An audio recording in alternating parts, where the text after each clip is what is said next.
अस्सलामु अलैकुम वरहमतुल्लाहि वबरकातुहू। आज का मसला इंतहाई अहम मसला है।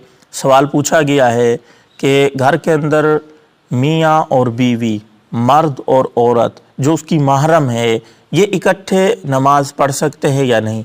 इसके अंदर थोड़ी सी तफसील है। देखें, नामहरम मर्द और औरत का मसला अलग है कि नमाज पढ़ते हुए जो नामहरम है उसको आगे खड़ा होना ज़रूरी है और औरत को पीछे खड़ा होना ज़रूरी है। लेकिन जहाँ महरम की बात आती है, भाई बहन हैं, माँ बेटा है, या बीवी और खावंद हैं, तो इसके अंदर तफसील है। अगर ये नमाज पढ़ रहे हैं बाजमात, तो फिर इस सूरत के अंदर औरत पीछे खड़ी होगी, चाहे उसकी बीवी है, माँ है, बहन है, वो पीछे खड़ी होगी। इस तरह नहीं है कि मर्द जैसे दो खड़े होते हैं, एक मर्द जो जमात कराने वाला है इधर खड़ा होता है और जो मुक्तदी होता है साथ उसके कंधे के साथ कंधा मिला होता है, थोड़ा सा पीछे होता है, यानी पीछे सफ में मर्द खड़ा नहीं होता। ऐसा औरत नहीं करेगी। औरत को पीछे खड़ा होना ज़रूरी है।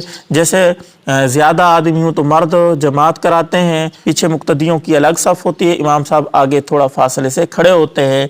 तो मर्द और औरत अगर दो जमात करा रहे हैं और महरम हैं, मियाँ बीवी हैं, माँ बेटा है, बहन भाई हैं, तो इस सूरत के अंदर ये फासला ज़रूरी है। अगर ये इकट्ठे जैसे दो मर्द जमात कराते हैं ऐसी कराएंगे जमात, तो दोनों की नमाज नहीं होगी। और अगर ये जमात नहीं करा रहे, अलग अलग अपनी नमाज पढ़ रहे हैं, लेकिन खड़े दोनों इकट्ठे हैं भी दोनों महरम, मियाँ बीवी हैं, बहन भाई हैं, माँ बेटा हैं, तो इस सूरत के अंदर दोनों की नमाज हो जाएगी। इकट्ठे बराबर में खड़े हो सकते हैं। ये ज़रूरी नहीं है कि औरत पीछे हो मर्द आगे हो, क्योंकि ये महरम है। तो उम्मीद है आपको मसला समझ आ गया होगा। इस क्लिप को शेयर ज़रूर कीजिएगा। अस्सलामु अलैकुम वरहमतुल्लाहि वबरकातुहू।